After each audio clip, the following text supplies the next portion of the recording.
All right. So if we could start off with your name and where you're from. My name's Evan Perperis. I'm originally from Garden City, South New York, out on Long Island, but I live out in the middle of the country, vicinity of Kansas City, Missouri right now. Yeah. Now we had one hell of a bonding experience last year. Caitlin's sick and tired of me talking about it, but OCR America too. Let's start off there. How was your recovery from that, and what have you been up to since? Yeah, I mean, the recovery it takes a hot minute, both mentally and physically, right? Like mentally, it just completely burns me out, like burns me to the ground, makes me not interested in running. I don't want to be outside in the cold. I don't want any part of it. So I took like a month off where I didn't do any running. I did some strength training just because I like to be active. I like to stay in the gym. And then I started running again, and like random parts of my knees and legs would be tight, and I was like, "Oh no, did I did some sort of like permanent damage to myself?" And no, just kind of got to work through it. Did some extra stretching, and it eventually went away. But Good. I was Good. pretty sure I didn't do any permanent damage the week after. There was still parts that were hurting for several days, but I usually can tell if I do something permanent. Yeah, I can imagine. I And then remember I got sick from it. Like just the lack of sleep and stuff. It takes its toll after a week. yeah, I had like the worst cough during it. That it actually wasn't in any of the video, but like I remember trying to sleep at night and just like literally hacking up a lung, and just like, oh, I was not doing well, Worth which it. affected the sleep. Yeah, but But yeah, it ended up being your top fundraising event so far, right? yeah, absolutely. I mean, we raised over $7,500, and in no small part thanks to like the audio content you were producing on Strength and Speed, those podcast episodes, which I still think are the best pieces of audio content we have. Thank you. It means Um, a lot. and then Bobby Ross's video, right? I mean, it was just so good. I mean, I wish I could go back in time and take him with me for every other thing I've done because Yeah. it came out that good, right? Yeah, And he we'll makes you talk feel about it a like you little were bit there. later in this. Yeah, we'll talk about it later in this episode. But the one of the topics we're going to talk about later is, I mean, I'm going to give 100% credit for him for that. Yeah, awesome. And what else did you do in your 2020? Obviously 2020 there wasn't a lot of racing going on. Conquer the Gauntlet was actually still doing races, but due to my job in the Army, they were not letting me travel, so I did not get to go to most of them. I did do one, and then I did some local stuff. So I did about 5 races total. One of them was the 24-hour Kimberly's Ultra Mudder. So it was a very small local race in a memorial of one of the world's toughest motor guys' wife who died this year. And I got to go do that. So like that was pretty cool because it was a 24-hour OCR, and I mean he set it up in his property, and it was legit.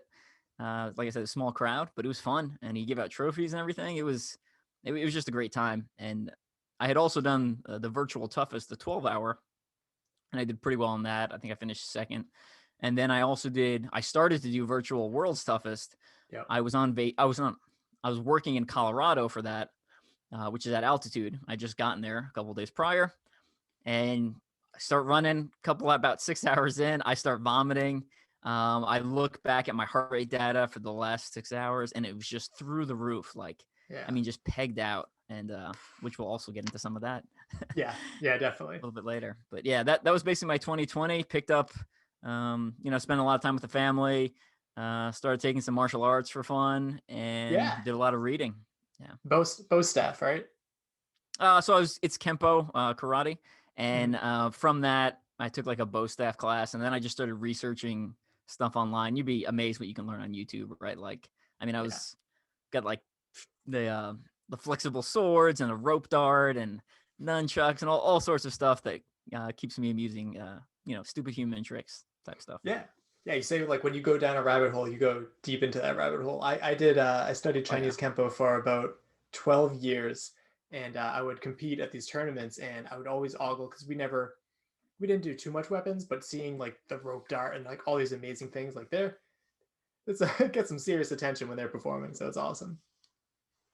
But Yeah, it's a lot of fun learning some new skills. Yeah, my instructor, like the actual dojo, is all about practicality. So we do mhm, very little of the showy type stuff.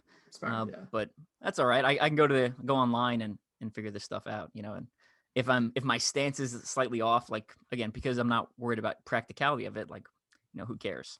Yeah, So no, that's a good point. Also one more thing, just out of curiosity with OCR America too. I know that you and Bobby were talking about like a more of a long form documentary. Has there been any like update on that? Yeah, so with COVID, things kind of ground to a halt. So we did shoot some footage right before lockdown.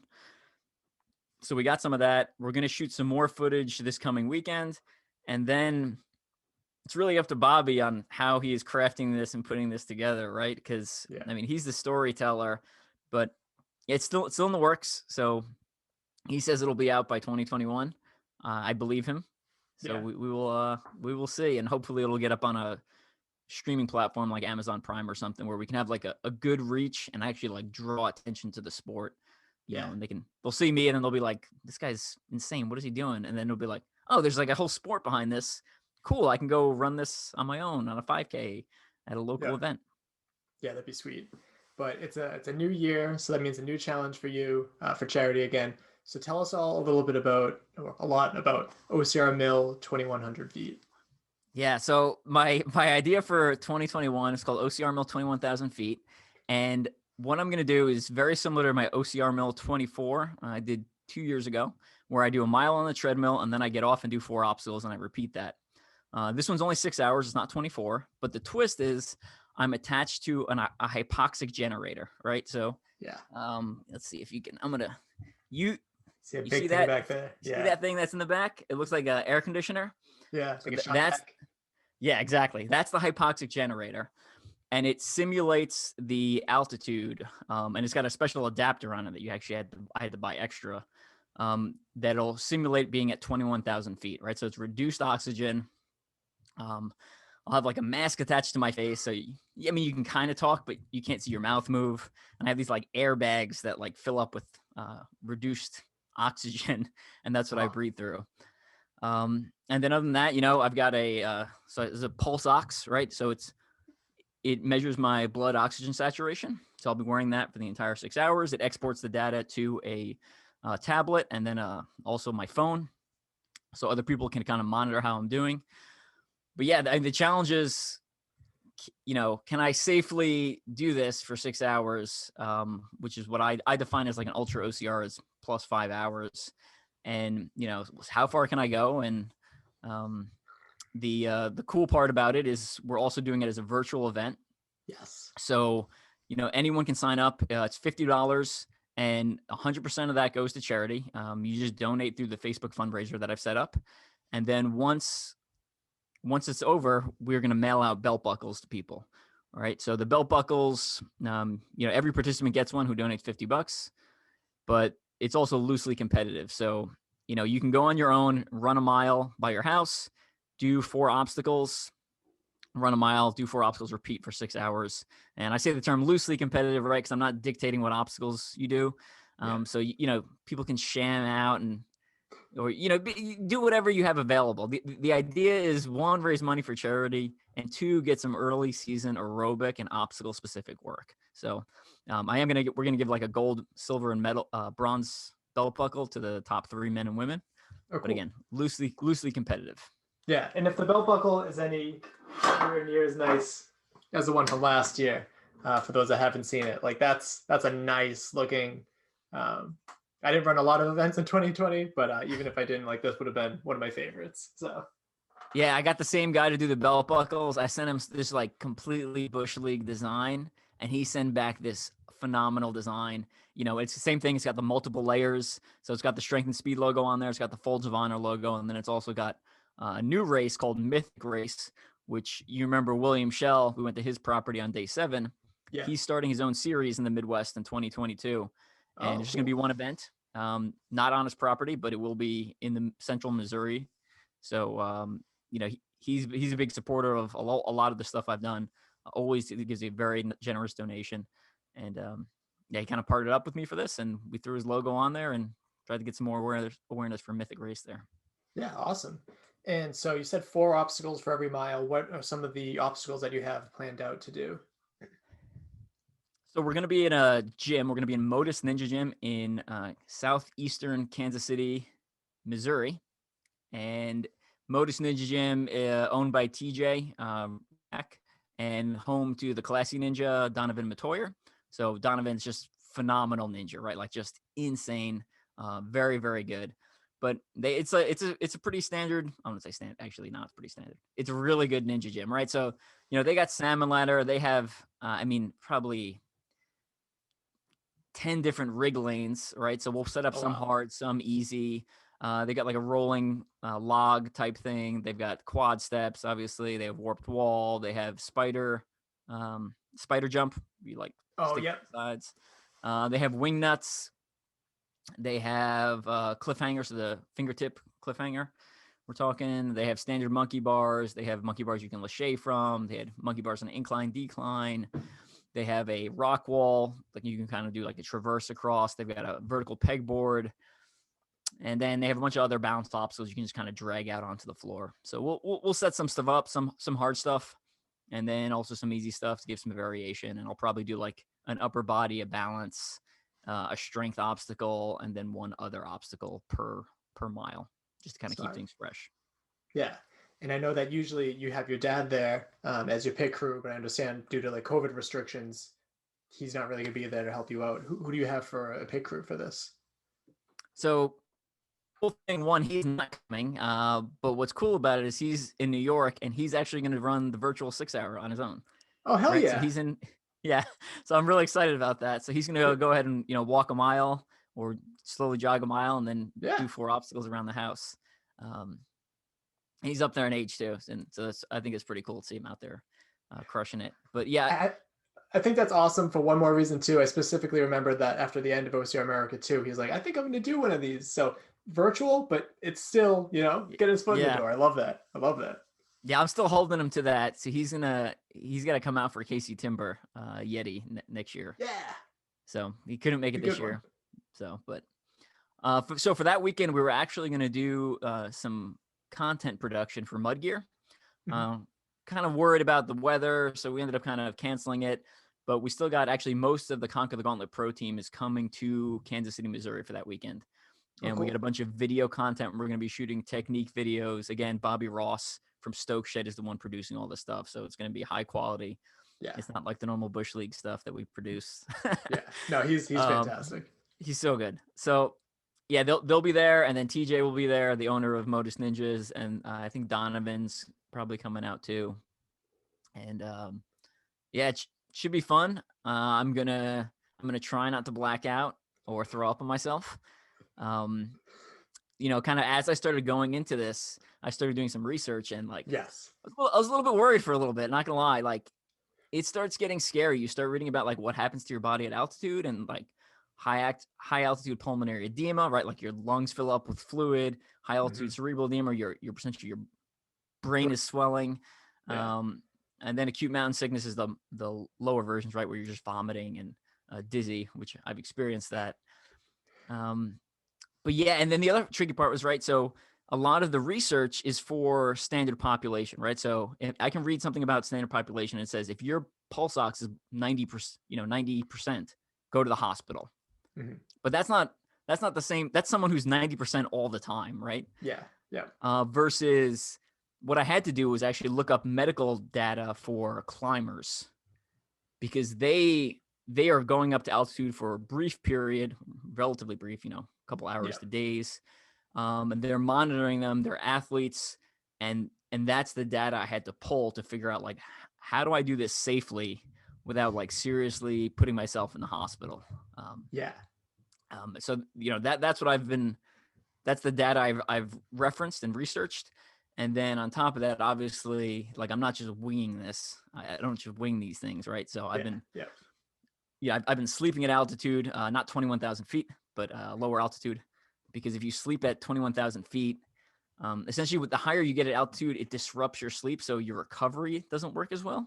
Okay. So you need to find a balance between I can sleep high enough to cause the adaptations for like increased red blood cell production, but low enough that it allows me to sleep deep enough that I can recover.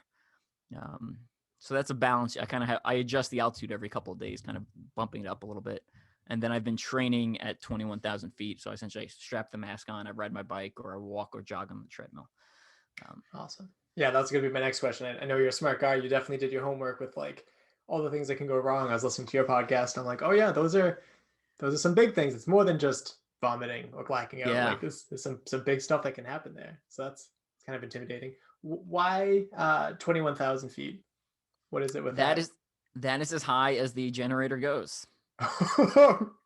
I have maxed out the system, right? So the system I think goes to 12,000. You can buy a special adapter, bring it up to 21,000.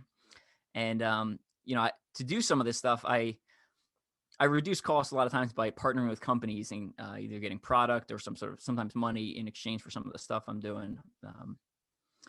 But when I emailed the company that makes this thing, I was like, here's what I'm going to do. Here's some of my background. And they're like, we recommend you do not do this. This is not bad. advice. This is ill advised. And I was like, come on, guys. So I'm not promoting the brand of this generator as part of my project here. But again, it's for Folds of Honor, scholarship money for children whose parents were killed or wounded in action. Really believe in that charity and have friends and that have lost their loved ones and lost spouses and lost wives and stuff like that. So yeah, it's You've been with them for a while too. Like how long have you been working with Folds of Honor? So I started working with them in 2016, and it's pretty loose, right? Like I was just like, here's what I'm doing in 2016. I'm going to give you money. And they were like, we are okay with receiving money. Yeah. Because we're a charity and that's what we do. Yeah. But I really like that. Yeah. Saying that their mission statement's very like specific too. Like it's not like, oh, we help people. Like we help veterans. Like I'm a veteran. Maybe I should help myself. I specifically remember you saying that. Like that's a good point. That they're very specific with like, this is how we're going to help people moving forward too. I appreciate that. Yeah, it's very like we're giving you a scholarship. Here's what we're spending the money on versus, like you said, just helping veterans. Right? Like, I can give myself money. I'm a veteran. I'm helping myself. You want to help veterans' families? I'll give my wife money and my kids. So yeah. Yeah. So we talked about it briefly before, but you had a rough time with World's Toughest Mudder. What are some precautions you're taking to make sure that that doesn't happen to you again? So the training with it. Good question. Yeah.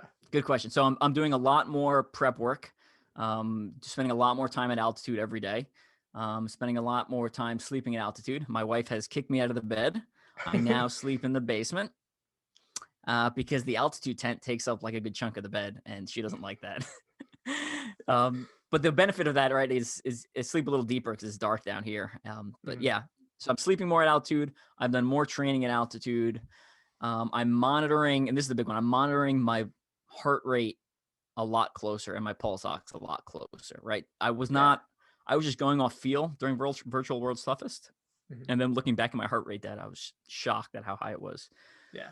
With this one, I'm actually monitoring it and making sure I'm staying in the aerobic zone, which allows me essentially, if my oxygen saturation gets too low, my heart rate can increase, and that will boost my oxygen saturation.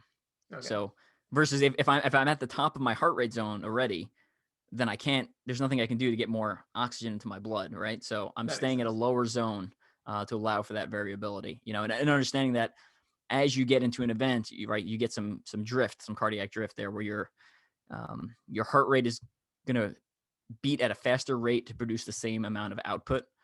So I'm staying at a safe zone where I can actually allow for that variability.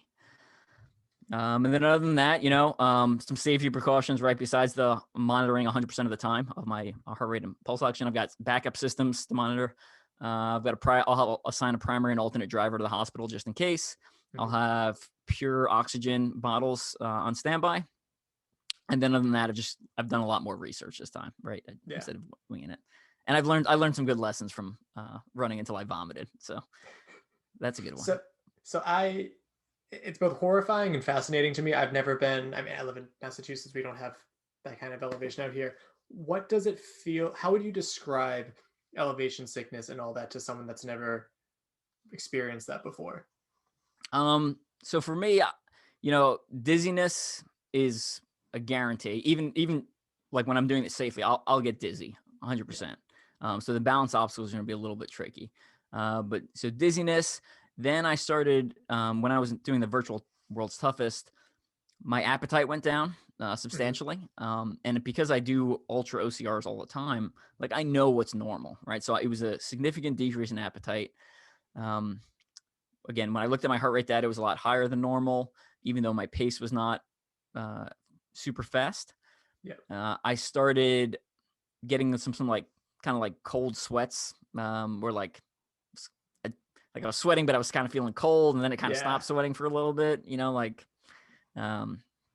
just kind of generally feeling off. And then kind of the vomiting was the last step. And then I was like, yeah, you know what? This is a virtual event. I'm not really interested in pushing myself to that point. So, Yeah, I remember seeing that you had dropped out. I'm like, what happened? And I saw that you were in elevation. I'm like, what's he doing there? And I'm like, oh, he's working. That makes sense. Yeah. Um, I'm gonna play it a lot safer for this one, just because, yeah, I think the threat level is legitimately higher. yeah. But with the mask on, since you've got these bags that fill up with air, and then as you breathe, they kind of pulsate. They're kind of like an external pair of lungs. Extra lungs. Yeah. Yeah, so that's what it kind of looks like. So I'll have that kind of like strapped to my back. And when you breathe in all the air from that bag, there's actually an intake valve that allows you to pull in oxygen from the outside air to make it safer. Again, I've covered up the intake valve. So I want to be breathing 21,000 feet oxygen. Yeah. Also very ill-advised. But what the positive part about that is, it will make me slow down my pace, right? So as I breathe in, if I suck up all the oxygen out of those bags, I will be forced to slow down because I've used up all my oxygen, right? And then it'll allow to refill again, and then I'll start breathing again through that air. And when I first started training, I mean, I would go through that air like, I mean, a minute, I'm like, it's gone. Oh. and the human body is just so amazing. Like I can't even explain how quickly my body started adapting to the training at elevation. Yeah, it's It was pretty diet, wild, right? Yeah. It's pretty It wild.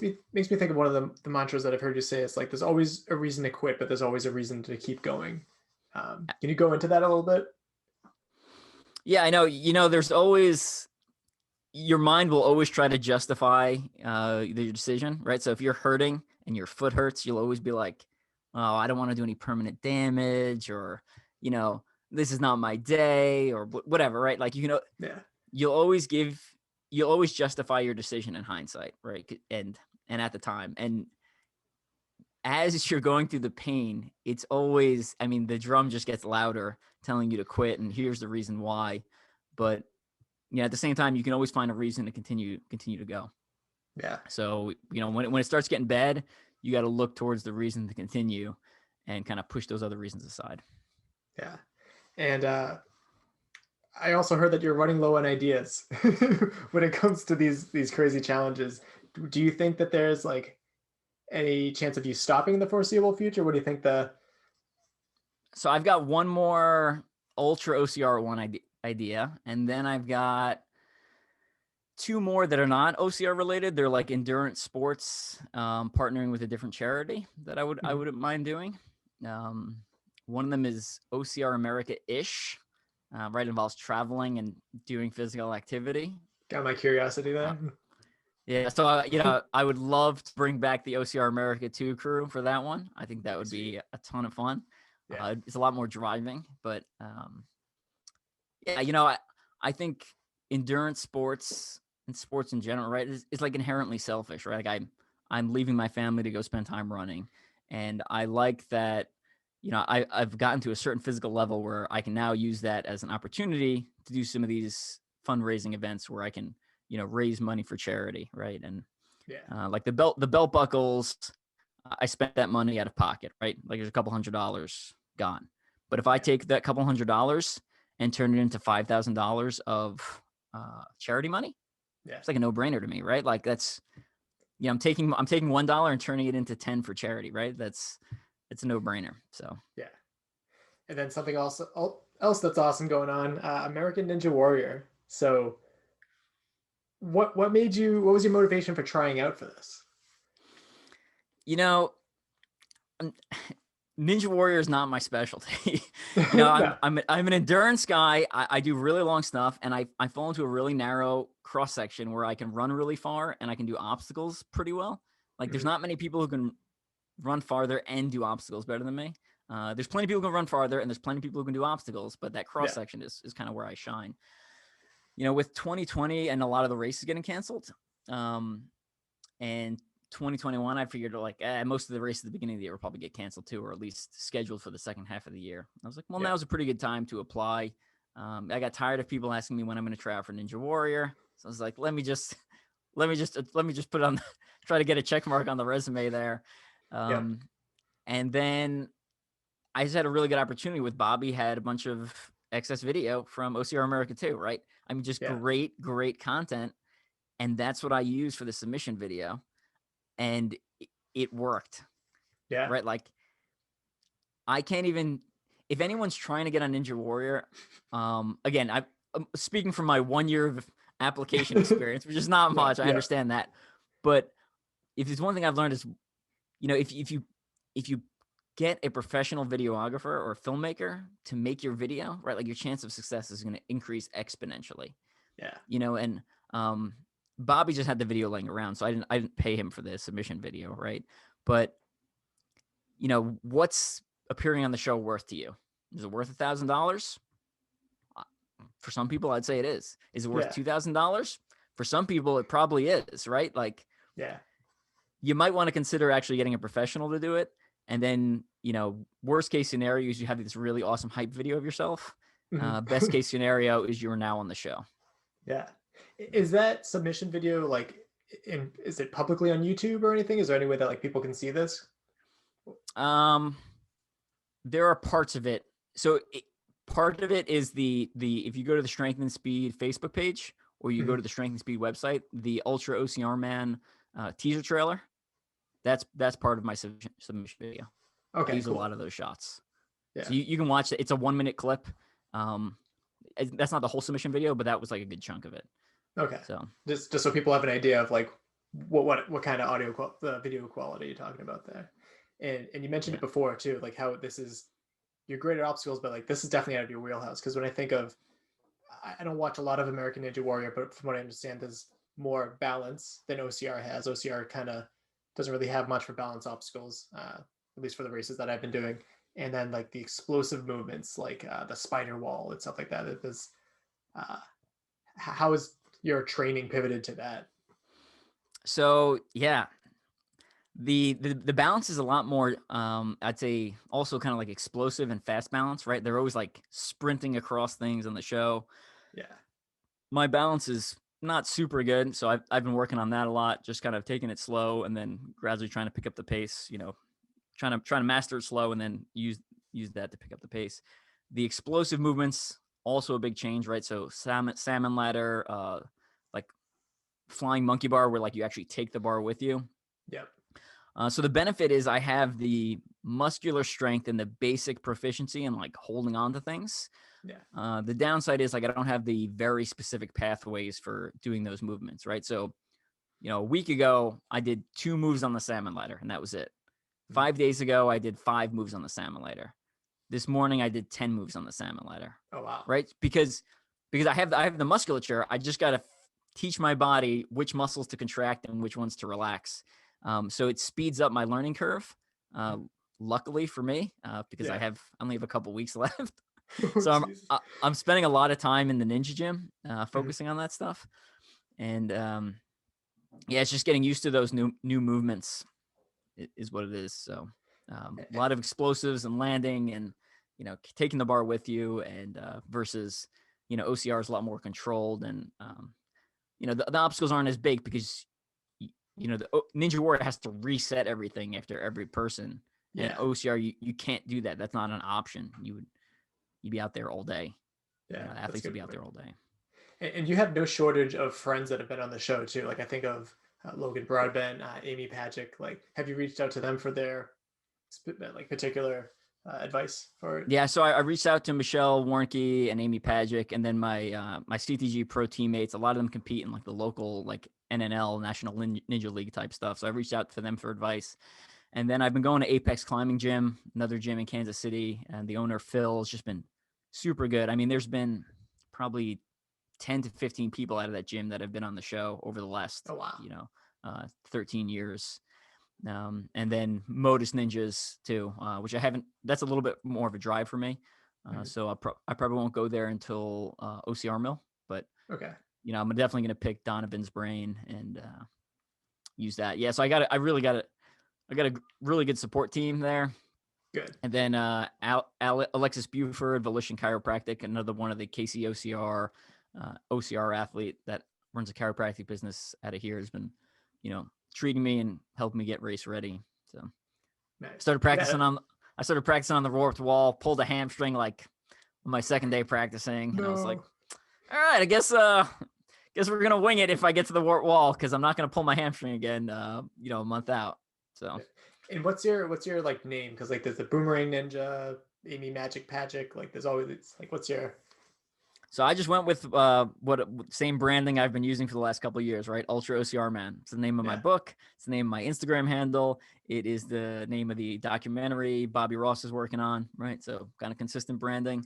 Smart. And it's still, at the end of the day, I'm not like, ninja is not my primary thing. I'm ultra OCR focused, right? So, and I think that's one of my selling points for this show, right? Like, I think people would be curious to watch Usain Bolt run a marathon and have Dean Karnazes do a 100-meter dash, or Killian Jornet do a 100-meter dash. I think the same concept, right? Because ninja is OCR in its shortest form possible. But I operate at literally the far end of the spectrum and off the spectrum, because I create my own events. Yeah. So. Yeah. I mean, it almost makes me think of Spartan Games when it comes to that too. I think Spartan Games had it's for criticisms too, but like it was interesting seeing athletes going slightly out of their wheelhouse to see like what they're capable of. Like you had Kurt Magid doing like an obstacle course race, and you had poor Mike Wardian trying to pick up these heavy stones that he had no business picking up. It's interesting seeing that. And I know from my experience of seeing like American Ninja Warrior with friends, everyone, it's just funny, everyone assumes they're going to get past the balance obstacles. They're like, oh, I'd get stuck with like the salmon ladder. But I'm like, I don't know. I don't have much of a balance. I'd be nervous up there, but I'm excited. Oh, yeah. I'm really excited. Yeah. At the end of the day, I'm just excited to, like, even if I get no airtime, that's okay. I'm just excited to go plan the course. Yeah. Because it's an experience. It's going to be fun. And it's a little bit different this year with COVID restrictions. So they're not doing it all over the different cities. We're all going to one place. Okay. So that's something that Caitlin wanted me to ask. I don't know what you'd be able to talk about, but like, how is it different? Like, where are you guys going now instead of traveling? It's in Washington State. So they're flying everyone in. And it's going to go down there. And then I think for the finals, a couple weeks later, they'll do another location. And then for the, national finals again, or city finals, then national finals again, a third location. Right. So just consolidating everyone into a single spot. Of course, obviously they'll film it over several days, and then they'll break it up however they want it to make it the most interesting for the viewers. But awesome. And I understand you're selling shirts too. Yeah. So I everyone, you got to wear a shirt on the show, right? Like with your name on it. So, got Ultra OCR Man shirts. And I think after this podcast comes out, they'll probably be available for another 24 hours before I shut up ordering, because I'm basically printing them to order. Like, I'm not going to print a whole bunch of extra shirts. But yeah, I think they're $20 off my website, plus a couple dollars for shipping. Mm-hmm.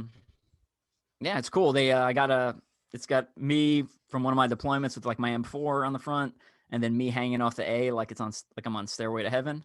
Yeah. And then on the back, it has a T.S. Eliot quote, something to the effect of, only those who risk going too far can find out possibly how far one can go.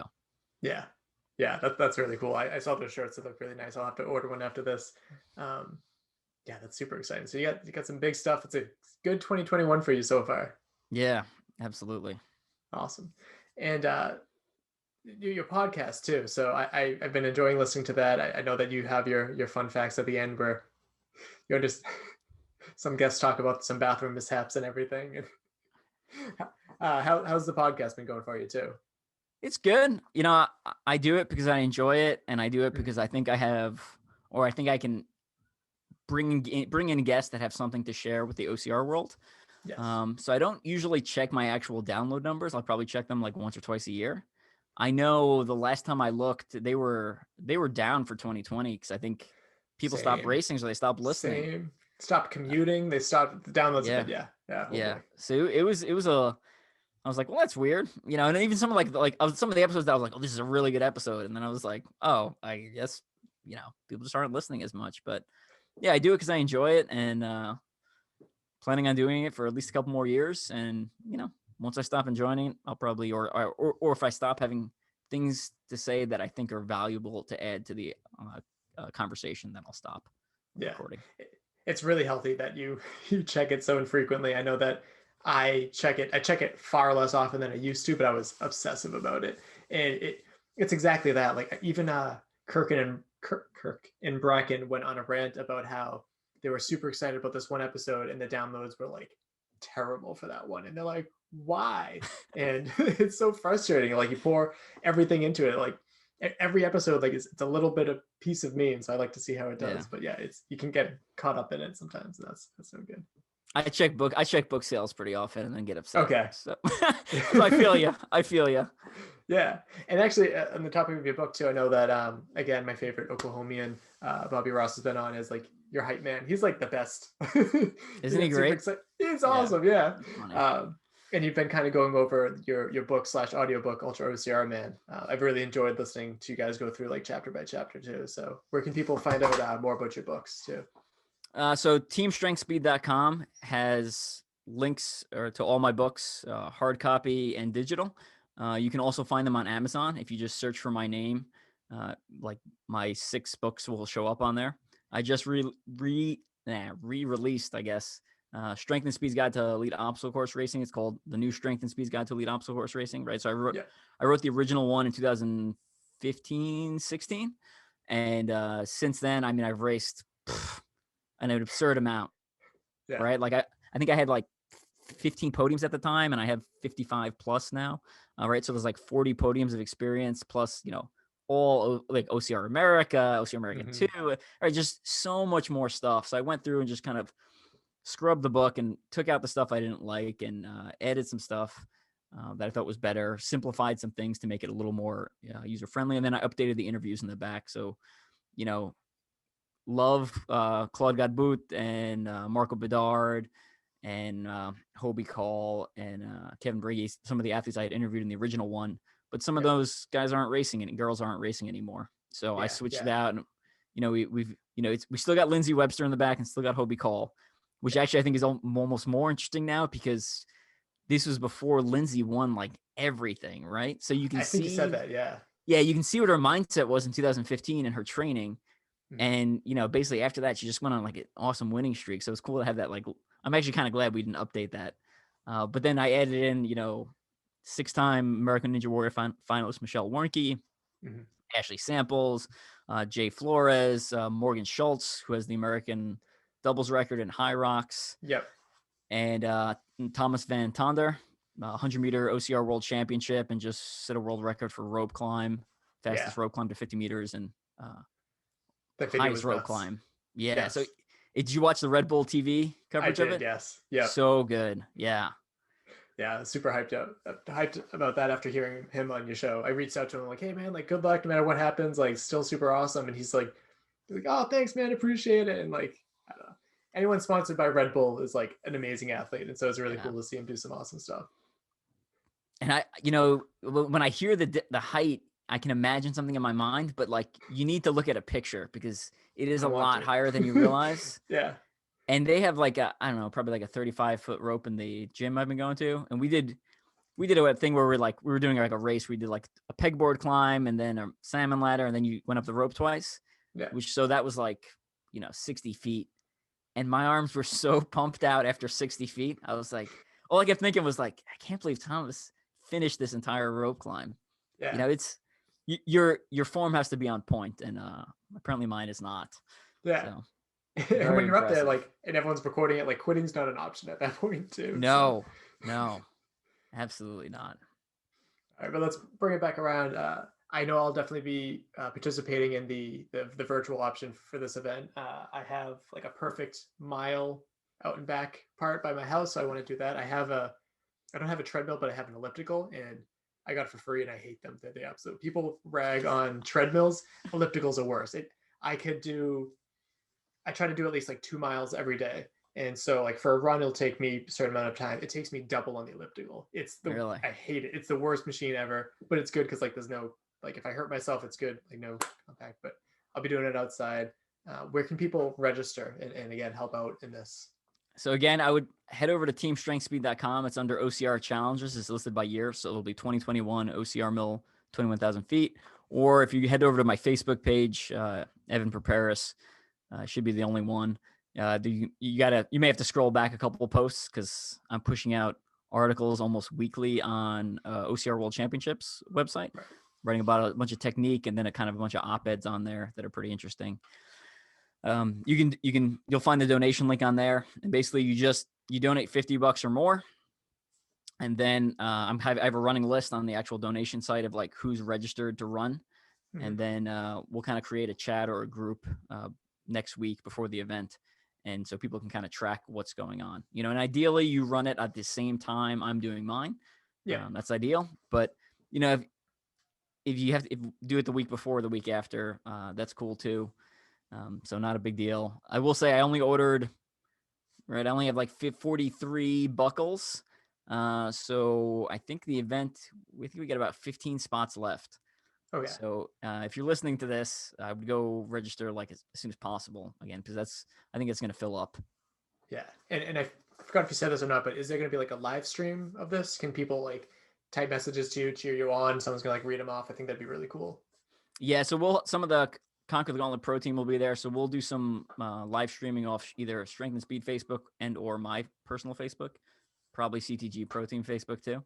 Mm-hmm. And then got Bobby Ross coming again. So, there'll be an epic video afterwards showcasing hopefully me not vomiting.